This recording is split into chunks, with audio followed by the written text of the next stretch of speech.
امیر المومنین علی ابن ابی طالب علیہ السلام کی ذات گرامی میں وہ تمام اوصاف بدون استثناء، یاد رکھیے گا، بلا استثناء، ایک سنگل ایکسیپشن نہیں ہے، جو اوصاف کمال، جو اوصاف، جو صفات، جو ایٹریبیوٹس، جو کیریکٹرز، جو کیریکٹرسٹکس سرکار رسالت مآب میں تھے، وہ سب امیر المومنین علی ابن ابی طالب میں تھے. اس میں کسی شک کی گنجائش نہیں ہے، نہ یہ غلو کا کلمہ ہے نہ شرک کا. لیکن یہاں ایک اور شخصیت کی طرف میں جا رہا ہوں اور قرآن سے ایک کلمہ تلاش کر رہا ہوں. قرآن میں کوئی ایک کلمہ ایسا ڈھونڈ کے سامنے لائیے جس میں وہی صفت ہو کہ کسی ایک صفت کا رنگ ابھر کے سامنے نہ آ رہا ہو اور کلمہ سنتے ہی معلوم ہو کہ تمام صفتیں یکجا ہیں. خدا کی قسم پورے قرآن مجید میں وہ ایک ایسا نادر استعارہ ہے جو بس ایک ہی مرتبہ استعمال ہوا ہے، اور وہ ہے الکوثر. یہ ایام فاطمیہ بھی چل رہے ہیں نا، جناب فاطمہ زہرا سلام اللہ علیہا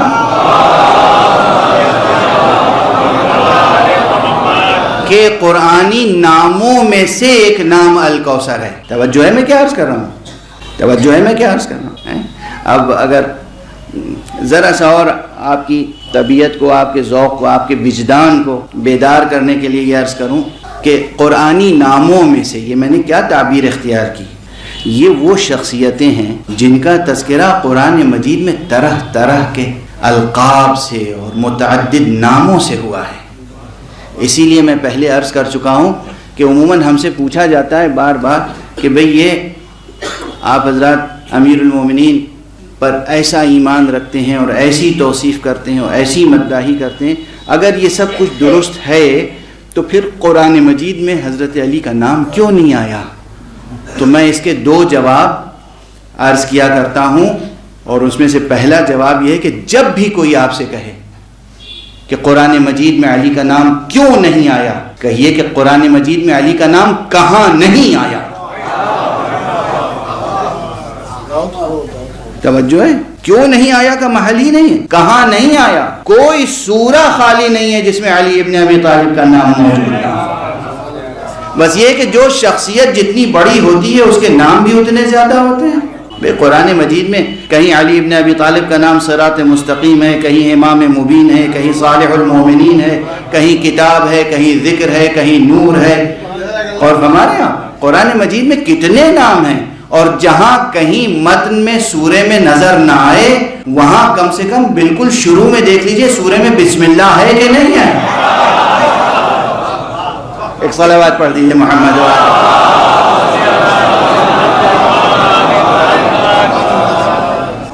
پورے قرآن مجید. اب فرق صرف اتنا ہے، یہ سب ذوقیات تک محدود نہیں ہے بات، یہ حقائق قرآنیہ کی بات ہے. جو اہل علم ہیں وہ سمجھ جائیں گے اس کا فرق. ذوقیات تک بات نہیں ہے صرف، یہ حقائق قرآنیہ ہیں، یہ حقائق قرآنیہ ہیں. تو جناب امیر المومنین کے بہت سے نام ہیں قرآن مجید، مشکل ہے گننا و حصر کرنا کہ کتنے نام ہیں علی کے قرآن میں. اب دیکھیے، نوجوانوں کے لیے اور بچوں کے لیے مثال دے رہا ہوں، بڑوں کے لیے نہیں. ایک شخص کے ایک سے زیادہ نام ہو سکتے ہیں، جیسے کہ اچھا یہی مثال پہلے بھی دی تھی، کیا بتاؤں، یہی ذہن میں اور زبان پہ پھر آ رہی تو وہی دے دوں، کوئی حرج نہیں ہے. وہ مثال یہ تھی کہ ایک صاحب ہوا کرتے تھے دہلی میں، آگرے میں پیدا ہوئے تھے. ان کا نام تھا اسد اللہ خان، یہ تو ان کا نام تھا. ان کا ایک اور نام تھا مرزا نوشاہ. یہ دو نام ہو گئے. شاعری انہوں نے کی شروع تو انہوں نے تخلص رکھا اسد، یہ تیسرا نام ہو گیا. پھر تھوڑے دنوں کے بعد انہوں نے اپنا تخلص بدل دیا اور غالب رکھ لیا، یہ چوتھا نام ہو گیا. شخص ایک ہے. اس کے بعد ان کی رسائی دربار تک ہوئی تو ان کو ایک لقب مل گیا نجم الدولہ، دبیر الملک. اچھا نجم الدولہ، دبیر الملک، یہ کیا ہوا؟ یہ بھی ایک نام ہے، ایک لقب ہے جو دربار سے مل گیا. تو نجم الدولہ، دبیر الملک، مرزا اسد اللہ خان، غالب، المتخلص بے غالب و اسد، المعروف بے مرزا نوشا. یہ پورا جو ہے، پوری عبارت ایک صفحے بھر کی ایک شخص کا نام ہے. کیوں ایک شخص کا نام ہے؟ اس شخص کے اندر اوصاف تھے. اردو کے بے پناہ شاعر تھے، فارسی کے بہت اچھے شاعر تھے. وہ صرف یک فنے نہیں تھے کہ صرف غزل کہتے ہوں کچھ اور نہ کہتے ہوں. غزل بھی کہتے تھے، رباعی بھی کہتے تھے، قصیدہ بھی کہتے تھے، مثنوی بھی کہتے تھے، اور نثر بھی لکھی تو کیا قیامت کی لکھ گئے، خط لکھے تو کیا قیامت کے لکھ گئے، تاریخ لکھنے شروع کی، اور پھر مثنوی ابر گوہربار اٹھا کے دیکھیے کہ نعت پیغمبر لکھی تو کس قیامت کی لکھی، اور مدح مولا امیر المومنین علیہ السلام میں شاعری کی تو کیسی شاعری کی. نوحے لکھے ہیں فارسی میں تو کس قدر رقت انگیز اور درد انگیز نوحے لکھے ہیں کہ مولانا الطاف حسین حالی نے فرمایا ہے غالب کی پوری شاعری میں، اردو فارسی کے پورے ذخیرے میں غالب کا سب سے بہتر اور سب سے مضبوط اور پرشکو فن کے اعتبار سے وہی کلام ہے جو مدح و رسائے اہل بیت میں ہے. یہ مولانا حالی کی گواہی ہے. بہرحال تو ایک شخص کے نام ایک سے زیادہ ہو سکتے ہیں اگر اس میں اوصاف و صفات و کوالٹیز زیادہ ہوں. کجا غالب بادخار، کجا غالب اکبر آبادی ثم دہلوی.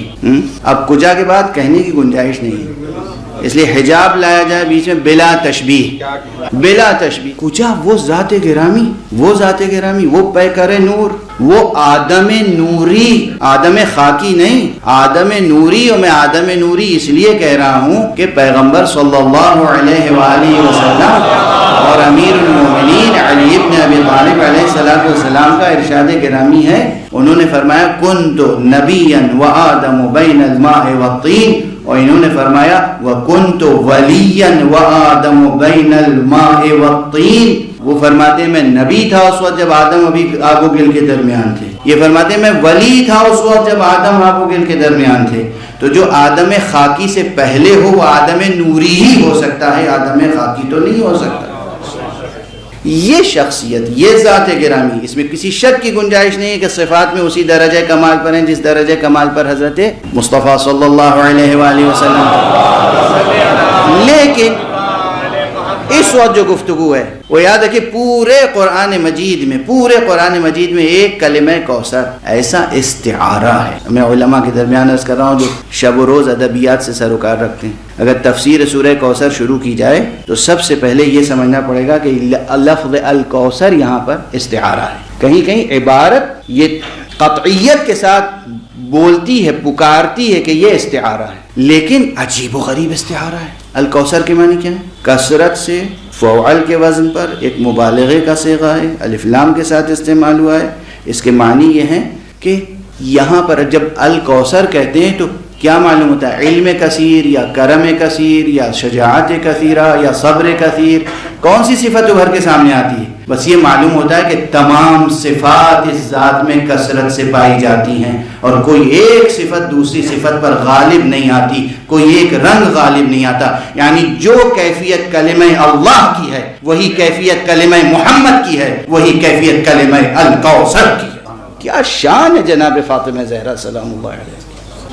اور بس یہاں پر آپ کہیں گے یہ غلو کر رہے ہیں اور قیاس آریائیاں کر رہے ہیں اور سخن گسترانہ باتیں ہوئی، تو لغت اور ادب کے حوالوں سے باتیں کر رہے ہیں، شاعرانہ باتیں ہیں. بس سنبھل کے ایک حدیث گرامی سن لیجئے جو آج تک 35-40 برس کی اپنی ذاکری کی عمر میں نے کبھی یہ حدیث کہیں نہیں پڑھی تھی، یا کل قم میں پڑھی ہے یا آج یہاں آپ کے سامنے عرض کر رہا ہوں. حدیث صحیح السند ہے، حدیث صحیح السند ہے، اور کس سے ہے؟ حضرت امام جعفر صادق علیہ السلام. خدا کی قسم کیا متن ہے، خدا کی قسم کیا متن ہے. بہت سی حدیثیں مناقب و فضائل حضرت زہرا میں مشہور ہیں، معروف ہیں، اور آپ سنتے رہتے ہیں. فاطمہ بضعۃ منی اور من آذاہا فقد آذانی. بہت سی حدیثیں ہیں، بہت سی روایتیں، بہت سے واقعات ہیں جو شب و روز آپ سنتے رہتے ہیں. جب بی بی تشریف لاتی تھیں تو جناب رسالت مآب کھڑے ہو جاتے تھے، اپنی جگہ بٹھاتے تھے. جناب رسالت مآب بی بی فاطمہ زہرا کی پیشانی پر اور ہاتھوں پہ بوسہ دیتے تھے. اور فرمائیں آپ یہ تمام فضائل آپ سنتے رہتے ہیں. کوئی چیز نئی آپ کے لیے نہیں ہے، لیکن شاید یہ متن نیا ہو. جو وسائل الشیعہ کی 7ویں جلد میں ہے وہ بھی وہاں پر جہاں تسبیح حضرت بی بی فاطمہ زہرا کا تذکرہ ہے. دیکھیے یہ جو آسان عمل بتائے گئے ہیں آپ کو، آسان ہیں مگر معمولی نہیں ہیں. آسان ہیں، معمولی نہیں ہیں، انہیں خفیف نہ سمجھیں، انہیں ہلکا نہ سمجھیں. یہ لطف لطیف کبریا ہے کہ اس نے آسان عمل تعلیم فرمایا ہے.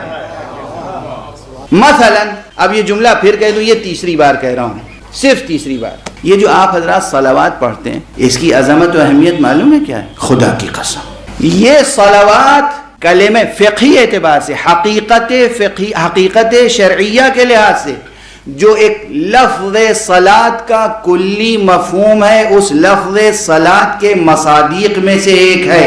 یعنی یہ بھی حقیقتاً صلاۃ ہے، فقہی معنی میں، شرعی معنی میں صلاۃ ہے. صلاۃ ہے. جس طرح یہ 5 وقتوں کی نماز کو آپ صلاۃ کہتے ہیں، اسی طرح یہ صلوات ایک جملہ جو آپ ادا کرتے ہیں یہ صلاۃ ہے. مگر اس کی آسان اتنی ہے کہ وضو بھی شرط نہیں ہے، عظیم اتنی ہے کہ اور نمازیں تو کسی کے بھی پیچھے ادا کی جا سکتی ہیں، کوئی بھی امام ہوتا ہے.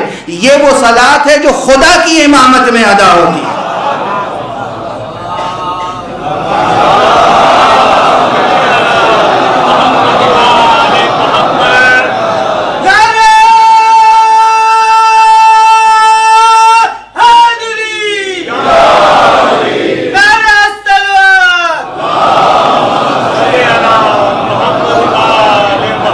دیکھیے یہ سب باتیں میں اس لیے عرض کر رہا ہوں کہ جو باتیں آسان ہوتی ہیں اور زندگی میں معمول زندگی بن جاتی ہیں تو پھر انسان اس کی عظمت اور اس کی تاثیر کی طرف متوجہ نہیں رہتا. تو آپ یہ یاد رکھیں کہ یہ صلوات کتنی عظیم حقیقت ہے، حقیقت معنویہ، حقیقت عرفانیہ، حقیقت شرعیہ، اور اس کی تاثیر کتنی ہے. اس میں ایک جملے میں عرض کر کے آگے بڑھ جاؤں تاکہ اسے آپ کسی بھی اعتبار سے خفیف نہ سمجھیں. یہ میں نے کیوں کہا کہ ہر نماز تو کسی کے بھی پیچھے پڑھ سکتے ہیں. خدا نے خود اعلان فرمایا، عجب انداز ہے. قرآن مجید میں از اول تا آخر کتنے احکام ہیں؟ کوئی گن کے بتا سکتا ہے؟ عبادات سے لے کر معاملات تک، اول عبادات سے لے کر آخر معاملات تک کتنے احکام ہیں قرآن مجید میں. لیکن ہر حکم اس انداز سے کہ تم کرو، نماز تم پڑھو، اقیم الصلاۃ تم نماز پڑھو، آتوا الزکاۃ تم زکات دو، کتب علیکم الصیام تمہارے اوپر روزہ واجب قرار دیا گیا ہے تم روزہ رکھو، للہ علی الناس حج البیت اللہ کے لیے واجب ہے، اللہ کا حق ہے کہ تم جاؤ حج کرو. اول عبادات سے لے کر آخر معاملات تک جتنے بھی احکام ہیں سب میں یہ کہ وہ حق ہے، وہ صمد ہے، وہ رب ہے، وہ خالق ہے، وہ معبود ہے، وہ حکم دے رہا ہے. ہم مخلوق ہیں اور عبد ہیں، بندے ہیں، وہ حکم دے رہا ہے ہمیں کرنا ہے، تم کرو تم کرو تم کرو تم کرو. قرآن مجید میں واحد یہ حکم ایسا ہے جو اس شان سے آیا ہے، دیکھو میں یہ کرتا ہوں، میرے مقرب فرشتے یہ کرتے ہیں تم بھی یہ کرو.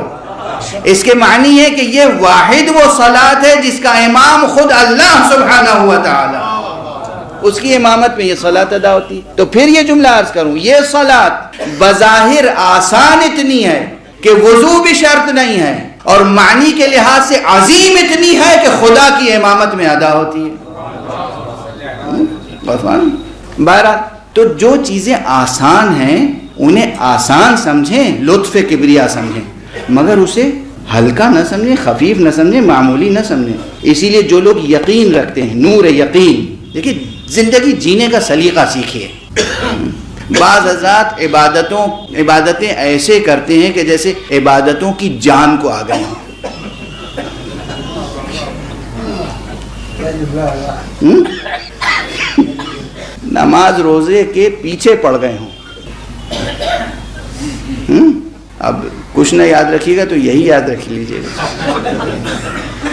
ایسی عبادت، اور پھر ان عبادتوں پہ ناز کرتے ہیں، فخر کرتے ہیں، ذکر کرتے ہیں، جگہ جگہ اٹھتے بھائی میں دیر تک نہیں بیٹھ سکتا، مجھے جانا ہے، اگر دیر تک بیٹھ گیا تو مجھے پھر نماز شب چھوٹ جائے گی میری. بھائی نماز شب اس لیے واجب ہوئی ہے، اللہ نے کہا ہے کہ خاموشی سے تنہائی میں مجھ سے آ کے ملو. آپ کس نے کہا کہ آپ اعلان کرتے پھریں؟ تنہائی میں ملاقات کے لیے بلایا، آپ اعلان کرتے پھر رہے ہیں. طرح طرح سے اپنے نیکیوں کا تذکرہ، اپنے اعمال کا تذکرہ، اٹھتے بیٹھتے، کھانے پہ بیٹھے نہیں زیادہ نہیں کھائیں گے اس لیے کہ زیادہ کھا لیں گے تو پھر نماز شب کے لیے آنکھ نہیں کھلے گی. ٹھیک ہے نا. تو اس طرح نماز روزے کے کو ادا کرتے ہیں جیسے نماز روزے کی جان کو آ گئے. اچھا دیکھیے حضور کے اصحاب میں سب سے بڑا عارف کون تھا؟ سب سے بڑا عارف سلمان فارسی. رسول اللہ صلی اللہ علیہ وآلہ وسلم نے ایک مرتبہ پوچھا اپنے اصحاب سے کہ تم میں سے کون ہے جو ہمیشہ روزے رکھتا ہے؟ سب خاموش. جناب سلمان نے کہا میں. کہ تم میں سے کون ہے جو روزانہ پورا قرآن ختم کر کے سوتا ہے؟ سب خاموش. جناب سلمان نے کہا میں. حضور نے پوچھا کون ہے جو تم میں سے پوری رات عبادت کرتا ہے، پوری رات نمازوں میں گزارتا ہے؟ سب خاموش. جناب سلمان نے کہا میں. اچھا اب ظاہر ہے کہ جیسے آج کل مولویوں میں ذاکروں میں آپس میں ہوتی ہے نا،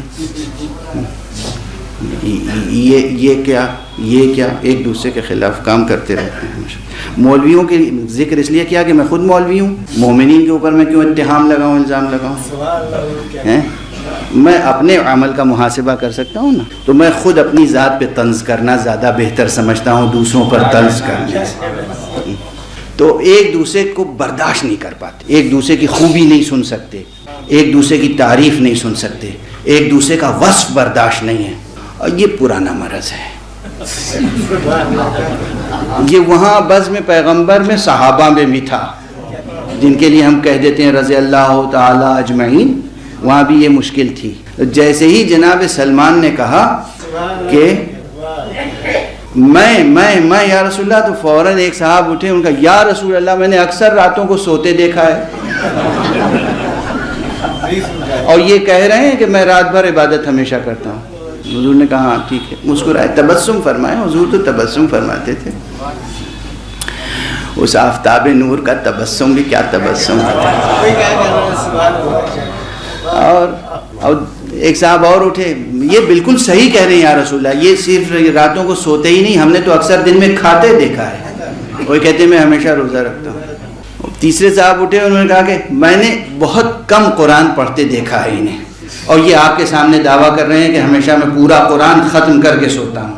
معلوم ہے ان گلوں شکووں کے بعد، ان اعتراضات کے بعد حضور نے کیا فرمایا؟ کیا عظیم جملہ ہے. کہا تم میں سے کون ہے لقمان جیسی عقل و حکمت رکھنے والا جو سلمان کی باتوں کو سمجھ سکے؟ تم میں سے کون ہے لقمان جیسی حکمت اور عقل رکھنے والا جو سلمان کی باتوں کو سمجھ سکے؟ اور کہا سلمان ذرا تم خود ہی اپنی باتوں کو سمجھاؤ. جناب سلمان نے فوراً کہا یا رسول اللہ، آپ جو فرماتے ہیں مجھے اس پر پورا یقین ہے.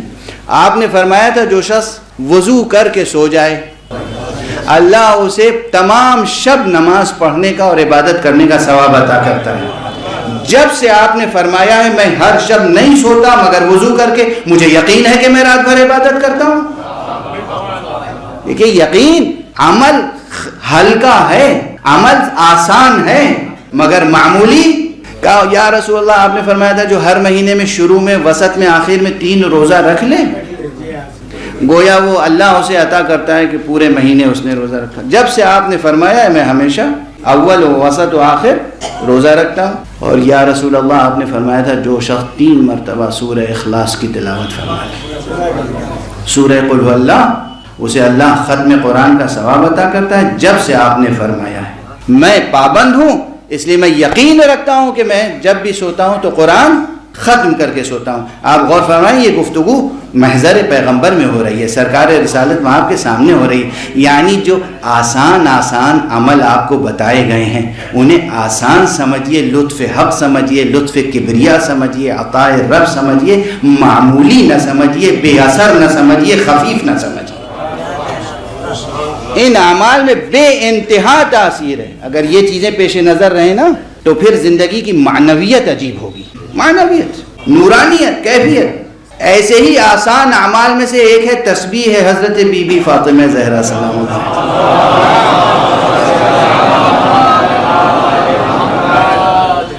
ہر مومن، ہر جوان، ہر بچہ تسبیح سے واقف ہے. تسبیح 34 مرتبہ اللہ اکبر، 33 مرتبہ الحمدللہ، 33 مرتبہ سبحان اللہ. ائمہ اطہار سے روایتیں ہیں کہ ہم اپنے بچوں کو جس طرح نماز تعلیم کرتے ہیں اسی طرح تسبیح فاطمہ زہرا تعلیم کرتے ہیں.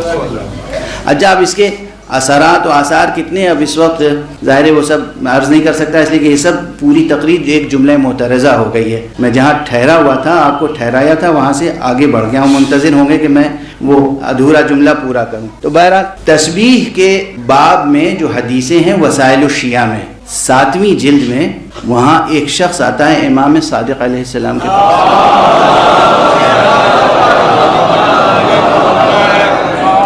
اب اس فقرے کی سنگینی یہ علماء پروردگار ان کو سرفراز رکھے، ہمیشہ ان اماموں کا احترام ہمیشہ بلند رہے اور ان کے افادات اور افادات سے آپ حضرات فائدہ اٹھاتے رہیں ہمیشہ. تو یہ سمجھ سکتے ہیں کہ کیا جملہ ہے. ایک شخص آیا حضرت صادق علیہ السلام کے پاس، اس نے کہا آقا کچھ تعلیم کیجئے، کوئی دعا تعلیم کیجئے. اکثر یہ ہوتا ہے نا، اکثر لوگ مجھے یہ مشکل ہے، یہ مسئلہ ہے، یہ درد ہے، یہ دکھ ہے، تعلیم کیجئے. علماء کے پاس آتے ہیں. وہ امام کے پاس آیا ہے، مجھے کچھ تعلیم کیجئے، دعا.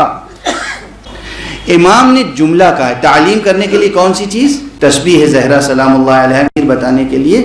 یہ تسبیح یعنی آپ سمجھتے ہیں کہ اس تسبیح کی صرف یہ افادیت و معنویت نہیں ہے کہ یہ نماز کے بعد ایک تعقیب ہے، بس اتنا نہ سمجھیں.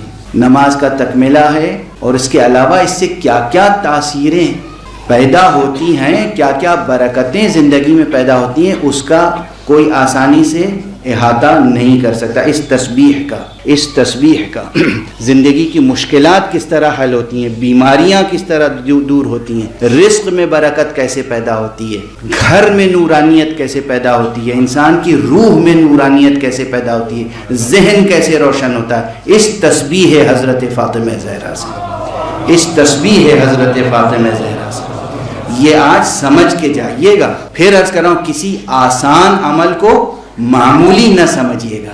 آسان ہے، لطف حق ہے کہ آسان ہے، اور اس میں تاثیریں بھر دی ہیں حق سبحانہ و تعالیٰ. تو آپ سے جب اس نے کہا آقا کچھ سکھائیے، کچھ بتائیے، تعلیم دیجئے، تو آپ نے جو جملہ کہا ہے اللہ اکبر. فرماتے ہیں کہ ما اعلم احدا کان اکبر عند رسول اللہ من فاطمہ. اللہ. امام کہتے ہیں مجھے علم نہیں ہے کسی کا جو رسول اللہ کے نزدیک فاطمہ سے بڑا ہو. یہ ہماری آپ کی بھی آزمائش ہو جائے گی. نکرہ سیاق نفی میں افادہ عموم کرتا ہے. کہتے ہیں کہ ما اعلم احدا، امام کہہ رہے ہیں سارے مجھے علم نہیں ہے کسی کا، میں کسی کو نہیں جانتا جو پیغمبر کے نزدیک فاطمہ سے بڑی شخصیت کا حامل ہو. فاطمہ سے بڑا پیغمبر کے نزدیک کوئی نہیں تھا، اور جو چیز پیغمبر نے اپنی بیٹی کو تعلیم فرمائی تھی اس سے زیادہ افضل کوئی شے نہیں. ولا افضل مما علمها ابوها. کیا قیامت ہے بھائی، کیا قیامت ہے، کیا قیامت ہے. مطلب زبان گنگ ہو جاتی ہے. یہاں پر آپ سوچ رہے تھے میں لفظ الکوثر کی معنویت بیان کرنے کے لیے یہ کہہ رہا ہوں کہ الکوثر یعنی جامع صفات، تمام صفات کمال و کثرت کے ساتھ ہیں، ایک صفت دوسرے صفت سے آگے نہیں بڑھتی، کوئی رنگ نمایاں نہیں ہوتا. یہ سب شاعری و خطابت و ذاکری و مضمون آفرینی ہے. نہیں، امام صادق فرما رہے کہ مجھے علم نہیں ہے. امام صادق فرما رہے مجھے علم نہیں ہے کہ کوئی پیغمبر کے نزدیک فاطمہ سے بڑا ہو. کیا منزلت، کیا منزلت. میں یعنی جو مضمون آگے اس حدیث کی روشنی میں کہا جا سکتا ہے وہ کہنے کی سکت نہیں ہے، ورنہ آپ حضرات کے لیے بھی آزمائش ہو جائے گی. پیغمبر کے نزدیک سب سے بڑی شخصیت بی بی فاطمہ زہرا سلام اللہ علیہا.